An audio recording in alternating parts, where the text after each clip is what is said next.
Air India के विमान का ब्लैक बॉक्स मिला है। सूत्रों के हवाले से ये बड़ी जानकारी मिल रही है। एयर इंडिया का विमान जो दुर्घटनाग्रस्त हुआ उसका ब्लैक बॉक्स मिल गया है। अब जाहिर है इसके बाद उस दिन क्या घटना हुई कल दोपहर में फ्लाइट के टेक ऑफ के साथ ही इसकी विस्तृत जानकारी इस ब्लैक बॉक्स के जरिए मिल पाएगी।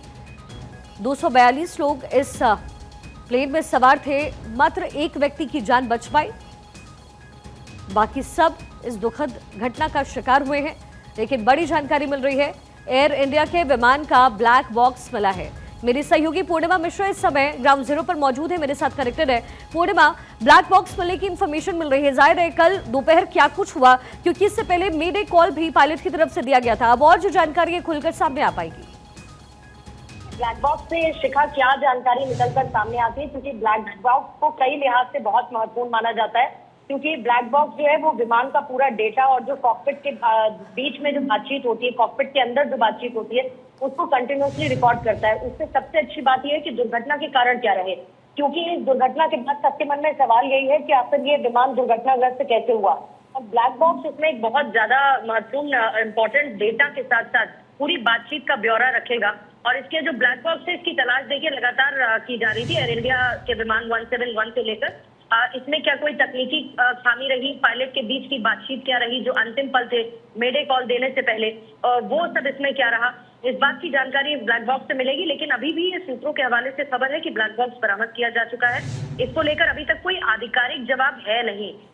लोगों के मन में दरअसल इसमें ब्लैक बॉक्स के अंदर एक फ्लाइट डेटा रिकॉर्डर होता है जिसको एफडीआर कहा जाता है। उससे आपको विमान की उस वक्त स्पीड क्या थी, उसकी ऊंचाई क्या थी, इंजन की क्या स्टेटस, इंजन का क्या रहा, इंजन की स्थिति क्या थी, या थ्रस्ट उस दौरान कितना था, या विंग जो है उनकी स्थिति क्या थी, पिच, ये तमाम ऐसी चीजें होती है। लगभग 88 से ज्यादा टेक्निकल इंफॉर्मेशन होती है जो ये एफडीआर रिकॉर्ड करता है। फिर इसके बाद एक सीवीआर होता है जिसको हम कॉकपिट वॉइस रिकॉर्डर बोलते हैं, जिसमें पायलट के बीच की बातचीत रहती है, या कॉकपिट में कोई भी किसी भी तरीके का अलार्म आता है या कोई भी ऑडियो होता है, ये उसको रिकॉर्ड किया जाता है। देखिए, इसको कहा जरूर ब्लैक बॉक्स जाता है, लेकिन ये नारंगी रंग का होता है और दुर्घटना स्थल में इसे आसानी से खोजा जा सके, इसीलिए इसको इस रंग का रखा जाता है। बहरहाल अभी इससे मिलने की जानकारी जिस तरीके की मिल रही है, बहुत इंपॉर्टेंट ये जानकारी दे पाएगा, क्योंकि विमान के दुर्घटनाग्रस्त होने की वजह जानना इस वक्त बहुत ज्यादा जरूरी है। एक तरफ जहां पर उसको लेकर जांच चल रही है और जांच में जो चीजें अभी तक सामने आई हैं, कहा यह जा रहा था कि क्या कोई टेक्निकल फॉल्ट हुआ था, ये सब कुछ उसी ब्लैक बॉक्स से पता चलेगा कि आखिर वजह क्या रही है। इसका पूरा का पूरा जो डेटा है उसको एक्सपर्ट लैब में पहले डिकोड किया जाता है। विमान के सिस्टम में कोई तकनीकी गड़बड़ी थी, कोई मानवीय भूल हुई है, क्या मौसम का कोई रोल था। बहरहाल मौसम के रोल को हम यहाँ पूरी तरीके से खारिज करते हैं, क्योंकि मौसम का रोल बिल्कुल ठीक था। हालांकि उसकी इंफॉर्मेशन भी इसी ब्लैक बॉक्स में होगी।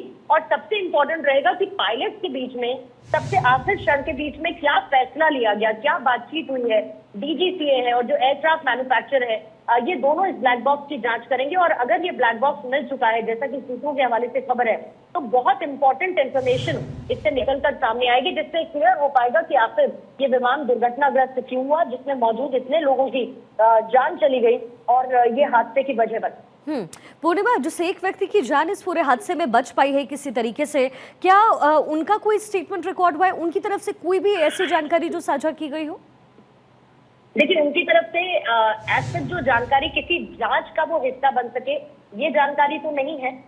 लेकिन विश्वास की तरफ से ये जरूर बताया गया कि अचानक से कैसे विमान दुर्घटनाग्रस्त होता है और उसके बाद वो सीट सहित बाहर आ जाते हैं। उनकी सीट के साथ वो बाहर आ जाते हैं और यही एक वजह रही कि उनकी जिंदगी बची।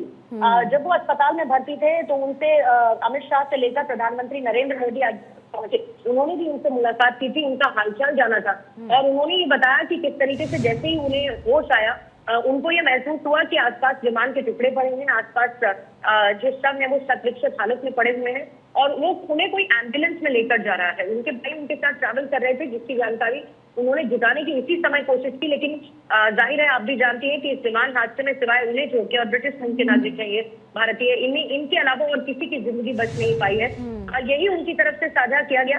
लेकिन बहुत दहशत में वो भी थे, और आज यही वजह रही क्योंकि इकलौते सर्वाइवर हैं वो इस पूरे प्लेन हादसे के। ऐसे में अमित शाह से लेकर प्रधानमंत्री नरेंद्र मोदी ने भी उनसे बातचीत की है, लेकिन ऐसा कोई स्टेटमेंट उनकी तरफ से नहीं आया जो किसी तरीके की जांच में सहयोग का हिस्सा बन सके। शिखा, पूर्णिमा, जिस हॉस्पिटल के ऊपर या रेजिडेंशियल जो डॉक्टर्स के का जो रेजिडेंशियल वो बिल्डिंग था उसके ऊपर जो ये प्लेन क्रैश हुआ, उसके बाद वहाँ की क्या स्थिति इस समय है? ये भी कहा जा रहा है कि उसमें भी मरने वालों की जो संख्या है, वो जो आंकड़ा है वो बढ़ सकता है। क्या वहाँ से जुड़ी हुई कोई जानकारी आपके पास है? मरने वालों का आंकड़ा उसमें काफी ज्यादा, शिखा, जो अभी तक थोड़ी देर पहले तक हमने जानकारी दी थी कि लगभग 268 के शव पहुंचे हैं। और जैसा कि हम सब जानते हैं कि विमान में 242 यात्री सवार थे, जिसमें एक सर्वाइवर यानी कि 241 लोगों की मौत विमान में सवार यात्रियों की हुई, और जो बाकी मौत का आंकड़ा है वो उन्हीं लोगों का है। आज सुबह लाइव में लगातार मैंने ग्राउंड जीरो से मेघानी नगर के इलाके में वो तस्वीरें दिखाई। जो बिल्डिंग थी जिसके ऊपर वो हिस्सा फंसा हुआ था विमान का आगे का, वो मैंने तस्वीरें दिखाई थी। और साथ ही साथ जब मैं वहां से रिपोर्टिंग कर रही थी उसके लगभग 3 से 4 घंटे बाद विमान के उस फंसे हुए हिस्से को निकाल भी लिया गया था, क्योंकि वहां पर एनडीआरएफ की टीम, एसडीआरएफ की टीम मौजूद थी। जो फॉरेंसिक टीम थी वहां पर वो भी मौजूद थी। इसके साथ ही स्निपर डॉग्स को वहां पर ले जाया गया था। यहाँ तक कि मेरे ही सामने उस मलबे से एक और शव को बरामद किया गया था और एम्बुलेंस में उस शव को ले जाया गया। फिर उसके बाद सिविल अस्पताल उस डेड बॉडी को लेकर आया गया। इन सब के पूरे हालातों के बीच में वहां पर बैरिगेटिंग की गई थी और मलबे को हटाने का काम युद्ध स्तर पर चल रहा था। सबसे इम्पोर्टेंट डॉग स्निफर्स का मौजूद रहना वहां पर इसीलिए महत्वपूर्ण है क्योंकि अगर एक भी जिंदगी की आस हो, एक भी जिंदगी की उम्मीद हो तो बचाया जा सके। और इसीलिए लेकिन जिस युद्ध स्तर पर इस वक्त मलबा हटाने का काम चल रहा है, मुमकिन है कि आज शाम तक मलबे को पूरी तरीके से हटा लिया जाए। और जाहिर बिल्डिंग डैमेज हुई है, ऊपर की तरफ, नीचे की तरफ उस बिल्डिंग में मैं था, ऊपर की तरफ इंटर्न डॉक्टर थे जो सीधे सीधे इस हादसे की चपेट में आए थे। बहुत शुक्रिया पूर्णिमा इस पूरी इन्फॉर्मेशन के लिए।